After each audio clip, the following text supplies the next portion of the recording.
मित्रांनो, अहंकार माणसाला किती खाली आणू शकतो हे तुम्ही कधी पाहिलं आहे का? ज्ञान असूनही जर नम्रता नसेल तर त्या ज्ञानाचा उपयोग होतो का? आणि गुरूंच्या विरोधात जाणाऱ्याचा शेवट कसा होतो? आज आपण पाहणार आहोत श्री गुरुचरित्रातील अध्याय 27 मधील ही अद्भुत कथा. मागील अध्यायामधील उर्वरित कथा भाग आपण या अध्यायामध्ये पाहणार आहोत. चला तर मग अध्यायाच्या भावार्थाला सुरुवात करूया. श्री गुरूंनी अनेक प्रकारे त्या ब्राह्मणांना चार हिताच्या गोष्टी सांगून त्यांचे मन वळविण्याचा प्रयत्न केला, पण ते तामसी ब्राह्मण ऐकेनात. ते म्हणू लागले, आमच्याशी वाद करा किंवा जयपत्रे तरी द्या. तेव्हा श्री गुरु रागाने म्हणाले, तुमच्या अंतःकरणात जशी इच्छा असेल तेच तुम्हाला मिळो.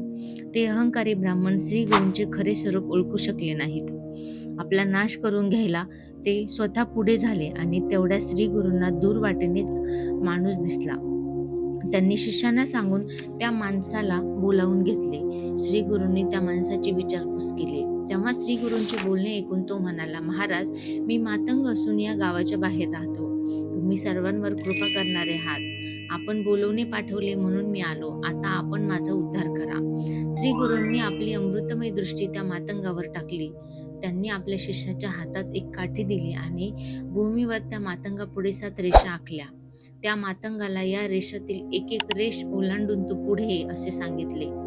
त्यांनी सांगताच त्या मातंगाने पहिली रेषा ओलांडली. त्यावेळी त्याला अधिक ज्ञान प्राप्त झाले. आता श्री गुरूंनी त्याला विचारले, तू कोणत्या कुळात जन्मालास? तो पतित म्हणाला, मी किरात वंशात जन्मलो असून माझे नाव वनराखा आहे. त्यांनी दुसरी रेषा ओलांडली. तेव्हा त्याला पूर्वीपेक्षा जास्त ज्ञान प्राप्त झाले व तो अनेक गोष्टी बोलू लागला. अनेक लोक आश्चर्य करू लागले. त्याला श्री गुरूंनी तिसरी रेषा ओलांडायला सांगितली. त्याला पूर्वजन्मीचे स्मरण झाले. तो म्हणाला, मी नावाडी आहे, मी नदीतीरी राहतो. चौथी रेषा ओलांडल्यावर तो म्हणाला, मी शूद्र वंशाचा आहे, मी माझ्या कामाला जात असताना आपण मला बोलावले. पाचवी रेषा ओलांडल्यावर त्याला जास्त ज्ञान प्राप्त झाले व तो म्हणाला, मी वैश्य कुळातील असून माझे नाव सोमदत्त आहे. सहावी रेषा ओलांडल्यावर तो म्हणाला, मी क्षत्रिय आहे, माझे नाव गोविंद आहे. सातवी रेषा ओलांडल्यावर तो म्हणाला, मी विप्र असून माझे नाव अध्यापक आहे. मला वेद येतात, व्याकरण वगैरे सर्व येते. श्री गुरु म्हणाले, तू वेदशास्त्रे जाणतोस असे म्हणतोस, तर हे ब्राह्मण वेदशास्त्रावर चर्चा करण्यासाठी आले आहेत. त्यांच्याशी चर्चा कर. श्री गुरूंनी भस्म मंत्रून त्याच्या सर्व अंगावर शिंपडले. तेव्हा त्या माणसाच्या अंतःकरणात ज्ञानाची ज्योत प्रज्वलित झाली व तिचा प्रकाश पडला. श्री गुरूंच्या स्पर्शाने तो पतित माणूस महाज्ञानी झाला. श्री नृसिंह सरस्वती जगाचे गुरु आहेत, त्रिमूर्तीचा अवतार आहेत. त्यांचे जे सर्व सामान्य माणूस समजतील तेच अधोगतीस जातील. अशा प्रकारे त्या पतिताला अचानक ज्ञान मिळाले व तो वेद पठण करू लागला. मित्रांनो, हा सर्व चमत्कार पाहून चर्चेसाठी आलेले ब्राह्मण भयचकित झाले. त्यांची बोबडी चवळली. ते थरथर कापू लागले. त्यांनी श्री गुरूंच्या चरणी लोळण घेतले.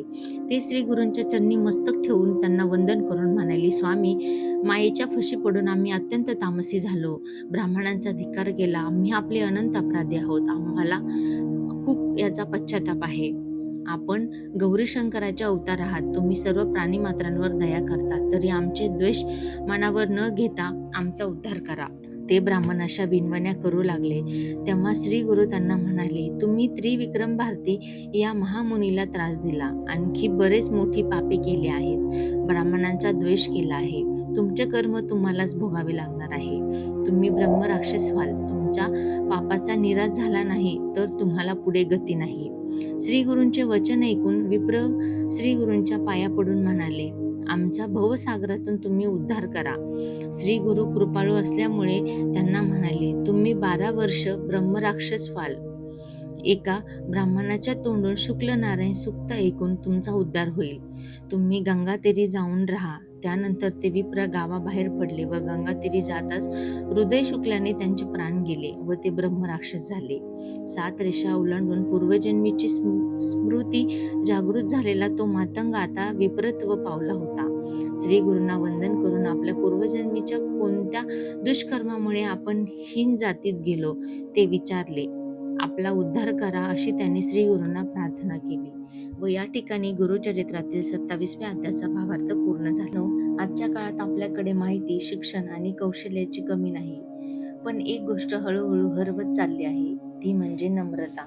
आपण थोडं काही शिकलो, काही मिळवलं की आपल्या मनात नकळत अहंकार जन्म घेतो आणि आपण इतरांना कमी लेखायला लागतो. पण हा अध्याय आपल्याला इथे थांबवतो आणि विचार करायला भाग पाडतो की खरं ज्ञान तेच जे माणसाला नम्र बनवतं.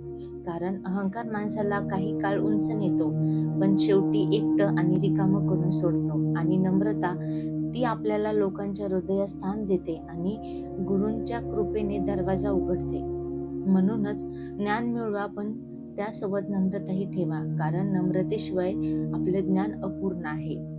मित्रांनो, अशीच गुरुचरित्रातील सुंदर आणि प्रेरणादायी कथा ऐकायच्या असतील तर आमच्या चॅनलवर श्री गुरुचरित्र अध्याय 1 ते 52 ही पूर्ण प्लेलिस्ट उपलब्ध आहे.